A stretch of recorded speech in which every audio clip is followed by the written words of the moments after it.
The night she told me she wasn't coming with me, I felt something snap inside. Not loud or dramatic. Just a quiet, clean break like ice splitting under pressure. We were sitting on the living room floor surrounded by boxes I'd spent the last week packing. She hadn't touched a single one. "I'm not moving to that boring town, Mark," she said, sipping her wine like we were discussing movie plans. "You know I'd hate it there. No friends, no nightlife, nothing to do. I'd die of boredom." I looked at her, searching her face for even a trace of guilt, but there was none. Just that casual shrug that meant the decision had already been made long before she told me. "It's a good offer," I said quietly. "A real one. They're giving me a promotion, a higher salary, and a house allowance. It's everything we talked about wanting." She laughed softly, shaking her head. "You wanted that. I didn't. I love our life here." Our life. Those words echoed in my head, and for the first time I realized how differently we defined them. For weeks she'd been distant, more glued to her phone, staying out late with friends from work, and brushing off any talk about the move. I told myself it was stress. Change is hard. But deep down, I knew this was more than hesitation. When I left for the new job 2 weeks later, she didn't even come to the station to see me off. Just a quick hug at the door and a hollow, "We'll talk soon." The drive was long, 6 hours of endless gray sky and winding roads. By the time I reached the new town, the silence had become something heavier than loneliness. The town wasn't flashy, but it was alive in a quieter way. Old brick buildings, a small downtown cafe that smelled like roasted beans and cinnamon, and friendly faces that smiled without suspicion. I rented a small apartment overlooking the river while waiting for the house paperwork to finalize. It wasn't much, but it was peaceful, something I hadn't felt in years. I called her every night that first week. Sometimes she picked up, sometimes she didn't. When she did, her tone was rushed, distracted. "Yeah, things are fine here," she'd say. "Just busy. You know how it is." Once, I asked if she'd thought about visiting. She laughed. "What would I even do there? Watch cows and count mailboxes." The comment stung more than I wanted to admit. 2 months passed before I stopped expecting her to call. By then, the new job had taken off. My boss, Grant, introduced me to his friend who ran a small real estate firm.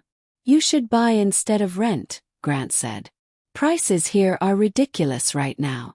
You'll double your investment in a year." I didn't believe him until I did. 3 months later, the housing market boomed. The quiet little town she'd mocked turned into a gold mine overnight.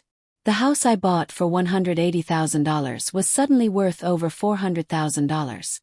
My phone buzzed nonstop with agents wanting to make offers. That's when she started calling again. "Hey, stranger," she said one night. Her voice sweet in that calculated way I used to mistake for love. "How's your little adventure going?" "Good," I said. "Really good." He paused. "That's great. I was thinking maybe I should come visit.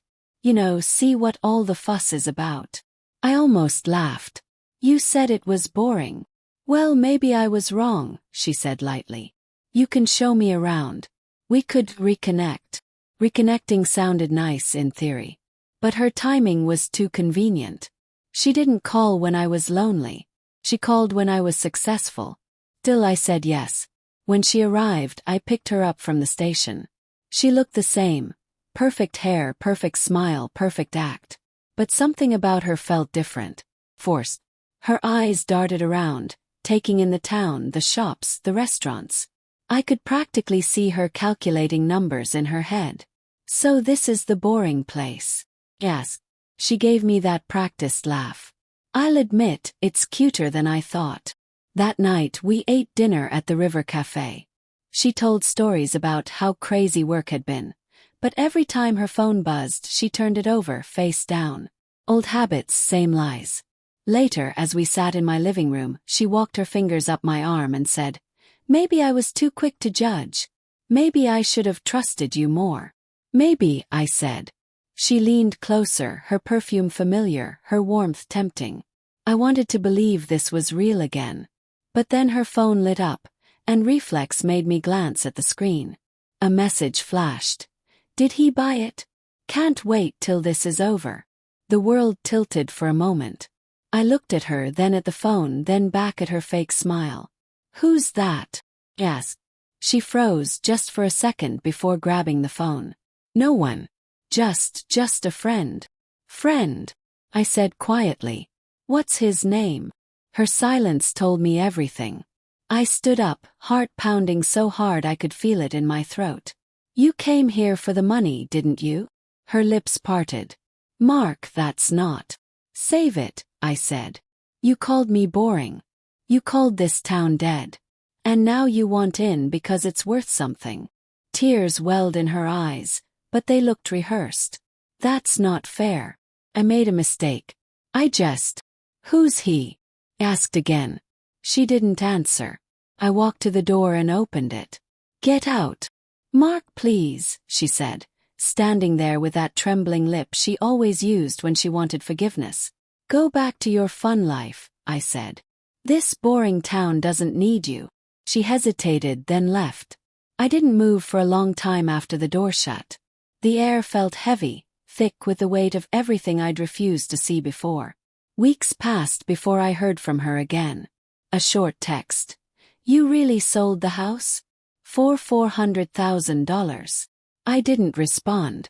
A month later, I found out through a mutual friend that she'd lost her job, and the man she'd been seeing, yes, there was one, had left her when he realized she didn't have the money she promised him. I should have felt satisfied, maybe even vindicated. But all I felt was tired. Sometimes I still drive past that cafe, watching couples sit by the river where we once ate dinner. I think about how love can twist into something unrecognizable when ambition and pride take over. She called this place boring. Said life here would suffocate her. Funny thing is, in this quiet little town surrounded by people who don't lie for sport, I finally learned how to breathe again. And her boring rejection. It turned into the best $220,000 lesson either of us would ever learn.